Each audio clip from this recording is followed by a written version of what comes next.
You announced phase 2 of reopening Texas. Are you at all concerned about reopening bars at 25% and restaurants at 50% coming into a holiday weekend? Are you concerned that there may be large crowds? We've had the opportunity to see is the way that restaurants have opened up so responsibly at the 25% level. And I'll tell you why they've done so. It's because they know that their ability to attract customers to their restaurant is going to be based in part on providing a safe place for those customers. I've seen it myself and have seen how restaurants open safely. Separately, we've had many conversations with the owners of bars as well as the association representing them.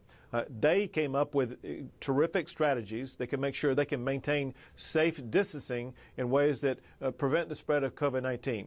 I know they want to get back to work. They have employees to hire, bills to pay, and food to put on their table. And so I know that they will operate in safe ways so that they will be able to remain open, as well as, if they do a good job, move into the phase where bars themselves would be able to increase up to a 50% capacity. Governor, is there a reason why retailers stayed at 25%? The recommendation from the doctors was that at retail centers across the state, it could lead to just too much of a congregation of people inside a closed space that would promote the transmission of COVID-19. That, coupled with the fact that there are so many other sectors that are opening up, they wanted to see all these additional sectors that are opening up allowed to be open up and show that we have done so over the next 14 days in ways that continue to contain the spread of COVID-19. If that can be done, then retail centers as well as these other businesses will be able to open up even more. Do you and your team still see Dallas County and Dallas as a hot spot in Texas?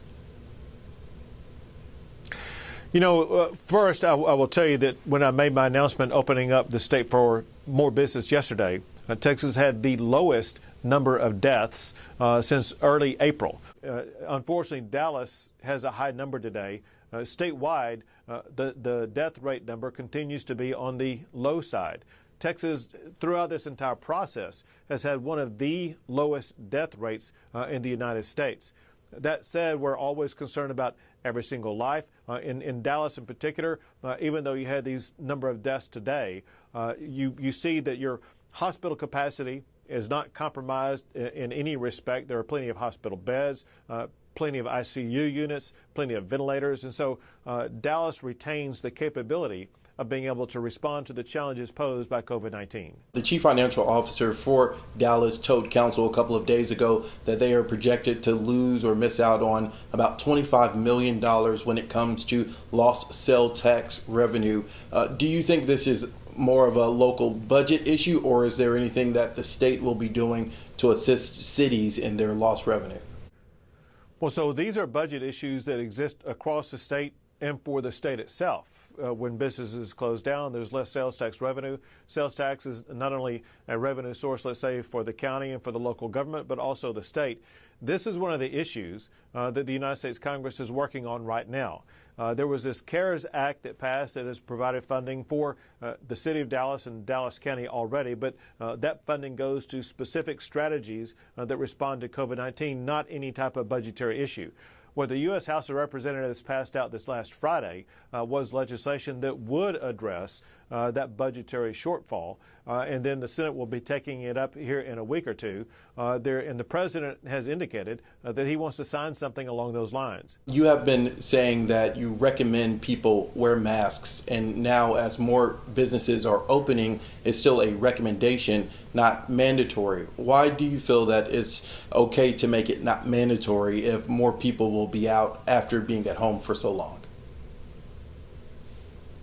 You know, when we go through a pandemic situation like this, we need to keep two things in mind. One is to have high standards of public safety, but we have to do so in ways that don't sacrifice individual liberty. And so the best pathway to achieve both is for everyone to recommend that the safe best practice recommended by doctors to ensure that you will not contract COVID-19 and you won't pass it off to somebody else is for you to wear a face mask.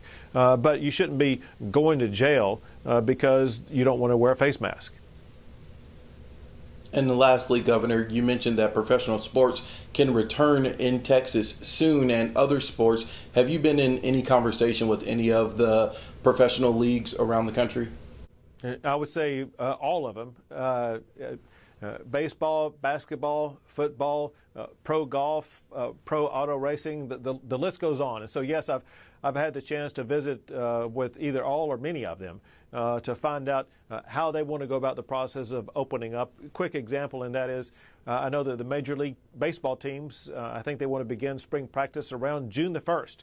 And I don't know if it's decided yet or not, but I know they are looking hopefully toward the possibility of being able to start games as early as the early part of July. Governor Greg Abbott, thank you for taking some time to talk to us about this pressing issue, and we will continue to monitor it in the coming days. My pleasure. Thank you so much.